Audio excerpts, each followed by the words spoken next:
démarrer mon allocution en français pour permettre à son Excellence, Monsieur l'Ambassadeur, d'en saisir le sens, mais également délivrer le message de son Excellence, Monsieur le Président de la République, Bassirou Diomaye Diakhar Faye, à l'ensemble de la communauté internationale. Je voudrais dire que nous n'avons pas été conviés à cette manifestation. La dernière fois, Monsieur l'ambassadeur de Palestine est passé à mon bureau. Nous avons échangé et je le taquinais en disant qu'une manifestation avait été organisée l'avant-veille et nous l'avons appris bien après la manifestation. Il s'en était désolé et m'avait promis de me mettre en rapport avec le comité d'organisation. Et c'est hier soir seulement que j'ai vu les annonces de la tenue de cette manifestation. Et ce matin, j'ai appelé son Excellence, Monsieur le Président de la République, pour lui annoncer mon intention, même si je n'ai pas reçu d'invitation officielle, mais ce n'est pas une critique, rassurez-vous. En tout cas, mon intention d'être présent à cette manifestation. Le Président de la République m'a répondu dans ces termes. Il m'a dit qu'il faut impérativement que vous nous y représentiez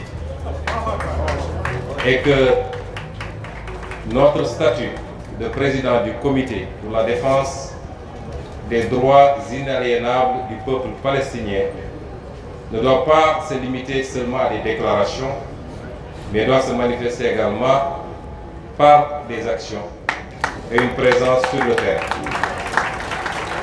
Et donc je suis ici sur instruction de Monsieur le Président de la République. Je veux dire qu'on a suffisamment rappelé la position du Sénégal sur cette injustice que subit le peuple palestinien depuis les années 40.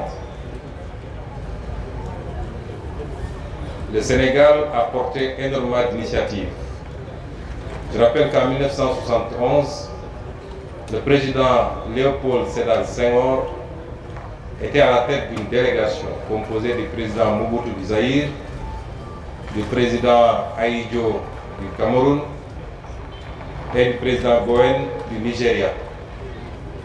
Immédiatement après la guerre de 6 jours,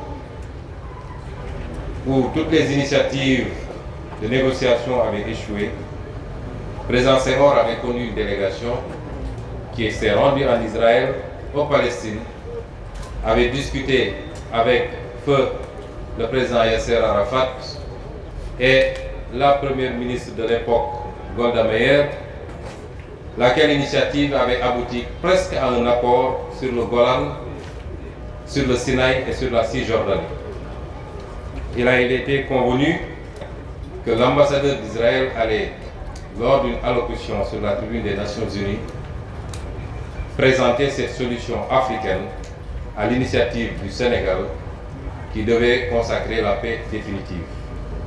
Malheureusement, c'est 30 minutes avant cette allocution que l'ambassadeur d'Israël avait reçu un coup de fil de Golda Meir, lui intimant l'ordre de renoncer à annoncer cette solution.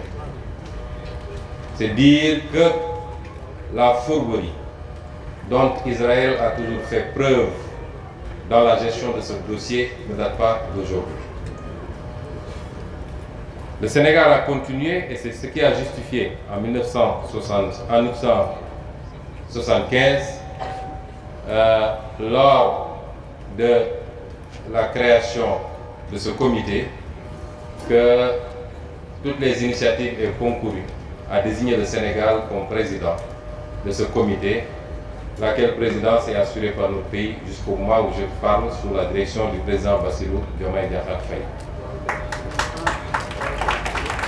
Beaucoup d'initiatives ont été prises par le Sénégal et par tous les régimes successifs, jusqu'à la dernière qui avait abouti au vote d'une résolution en 2016, un des intervenants l'a rappelé, qui avait condamné Israël par rapport à l'extension de ses colonies sur les terres palestiniennes.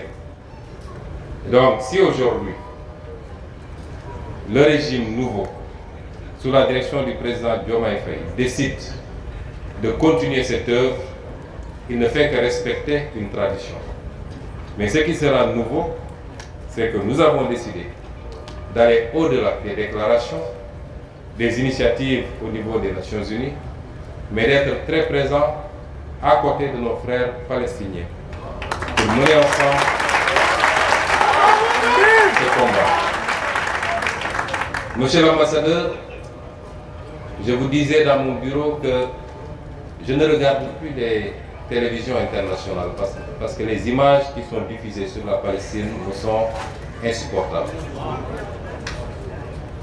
Tout le peuple sénégalais, j'allais dire toute l'Afrique, parce qu'il faut reconnaître que l'Afrique a toujours été au premier plan de ce combat. Aujourd'hui, à ma connaissance, il n'y a que 2 États africains, le Cameroun, je crois, et l'Érythrée, qui n'ont pas reconnu officiellement l'État de Palestine.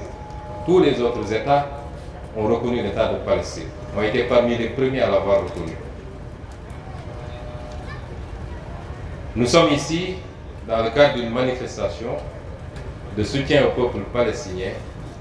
Et ce qui semble le plus visible, c'est l'aspect religieux. Cette religion que nous partageons avec la majorité du peuple palestinien. Je voudrais dire simplement que pour combattre une injustice, de tous ceux qui participent à un combat contre l'injustice, les motivations peuvent être plurielles. La motivation religieuse en est une, et ce qui semble être prégnant ici, dans cette assemblée. Mais on peut participer à un combat contre l'injustice pour d'autres raisons. Parce que simplement, on ne supporte pas l'injustice, indépendamment de ses croyances et de ses convictions. On peut y participer pour des raisons ethniques, des raisons familiales. On peut y participer pour des raisons géographiques. Mais on peut y participer simplement par humanisme. Et l'aspect religieux ne peut pas être enlevé, en tout cas ne peut pas être dénié. On ne peut pas dénier l'aspect religieux dans cette problématique qui se pose et qui se pose depuis très longtemps. Certains historiens voudraient l'enlever totalement. Mais le problème n'est pas seulement religieux. Il est éminemment également politique. Il est humain simplement. Et c'est pourquoi aujourd'hui, dans la stratégie, il nous faut penser à être le plus large possible. Le président Senghor, qui a pris toutes les initiatives que nous saluons, il n'était pas musulman. Il n'était pas tenu de le faire. Pourtant, il l'a fait. Et depuis que cette nouvelle crise a démarré, les actions les plus visibles, je parle des plus visibles, je ne sais pas ce que font les pays arabes, mais les actions les plus visibles ont été initiées par l'Afrique du Sud, qui compte 2% de musulmans. Les actions les plus visibles ont été initiées par les pays d'Amérique latine, allant jusqu'à rompre radicalement les relations diplomatiques et à considérer qu'il s'agissait de génocide et de crimes contre l'humanité. Là où beaucoup de pays considérés comme musulmans sont restés à fond. Et c'est pourquoi la dimension politique dans le combat que nous menons est extrêmement importante. J'irai même beaucoup plus loin, puisque il y a matière, quelquefois, à relativiser la dimension religieuse. Des personnes, des milliers de personnes de confession juive ont violemment manifesté contre l'extermination qui se passe actuellement en Palestine. Nous l'avons vu aux États-Unis, nous l'avons vu en France, et quelquefois même de temps en temps en Israël. Et donc il faut réunir tous ceux qui se disent non à cette injustice. La motivation des autorités israéliennes n'est pas forcément religieuse. Nous avons un Premier ministre dont le pouvoir aujourd'hui dépend de cette guerre. La survie politique dépend de cette guerre et qui est prêt à marcher sur des milliers de cadavres pour rester Premier ministre et pour ne pas faire face à la justice de son pays. C'est ça les motivations. Accompagnées maintenant par des ultra-orthodoxes, entre guillemets, qui malheureusement, ont conduit le monde et particulièrement la Palestine dans ce chaos que nous vivons. Mais ça interpelle également notre conscience à tous. Nous sommes dans un monde particulièrement hypocrite. Un monde de deux poids, deux mesures. Un monde où tous ceux qui nous chantent la démocratie et les droits de l'homme sont ceux aujourd'hui qui appuient Israël, qui l'arment, qui lui donnent les moyens d'envoyer des bombes sur des populations innocentes. Nous sommes dans un monde où les principes qu'on nous vend, qui sont décrétés à gauche et à droite, n'engagent que ceux qui y croient. Mais tout cela interpelle également enfin la conscience des musulmans que nous sommes, des Africains que nous sommes, des croyants que nous sommes, de comprendre que personne ne nous fera à notre place. Si on en est là, c'est lié à nos multiples divisions. Nous sommes incapables de parler d'une seule voix. Même si on nous laisse entre nous, nous sommes là à nous tirer dessus, à nous chamailler, partant de détails insignifiants. Je suis plus croyant que d'autres, j'ai la vérité infuse, les autres sont dans l'ignorance totale. Nous devons distinguer les aspects culturels des aspects politiques de la démarche qui doit être la nôtre pour créer des blocs qui nous permettent de nous défendre. Et je parle au double sens de croyants que nous sommes, quelle que soit notre croyance, et d'Africains que nous sommes. Regardez ce qui se passe aujourd'hui en Afrique. Les Africains sont sur les réseaux sociaux en train de se tirer dessus, sur des détails insignifiants, alors que nous sommes à tous les niveaux les derniers de ce monde.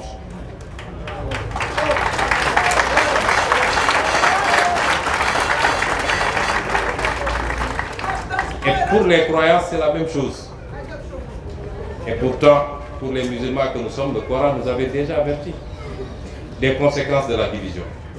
Chacun peut avoir sa façon de voir, qu'on soit sunnite, chia ou je ne sais pas, à l'intérieur des sunnis, qu'on soit orthodoxe, soufi ou tout ce qu'on veut dire. Mais politiquement, nous devons transcender ces questions-là si nous voulons compter dans le monde, si nous voulons faire face, si nous voulons exister, en tant que croyants, mais en tant qu'Africains également. Je parle dans les deux directions. Et ce qui arrive aujourd'hui à la Palestine, qui arrive ailleurs, parce qu'ailleurs aussi, il y a des musulmans qui sont martyrisés. Comme il y a dans d'autres zones du monde des personnes qui sont martyrisées parce que simplement elles sont chrétiennes, qui sont attaquées par des bandes armées qui se disent musulmans, qui ne le sont absolument pas parce que les musulmans ne se comportent pas comme ça. Mais si l'on veut faire face à toutes ces situations-là, il nous faut transcender nos petites différences. Le monde aujourd'hui fonctionne sur la base de la puissance et des blocs. Pourquoi le monde entier, le monde occidental entier, ne peut aujourd'hui, ne peut pas faire grand-chose face à Vladimir Poutine? Pourquoi? Parce qu'il y a la puissance. Pourquoi on ne ferait pas par rapport ou vis-à-vis de la Chine? Parce qu'il y a la puissance. Nous ne pouvons pas être ce que nous sommes. Et quand on a les moyens d'aller vers la puissance, quelqu'un a parlé tout à l'heure, a fait la dichotomie entre les palais des pays musulmans et la rue. C'est peut-être vrai, mais il faut relativiser beaucoup de choses. La question qu'on se pose, c'est que les pays musulmans qui ont des moyens, est-ce qu'on ne les a pas trop habitués au luxe maintenant? De sorte que personne ne veut plus perdre ses avantages et personne ne veut plus prendre des risques. La vraie problématique se pose à ce niveau-là.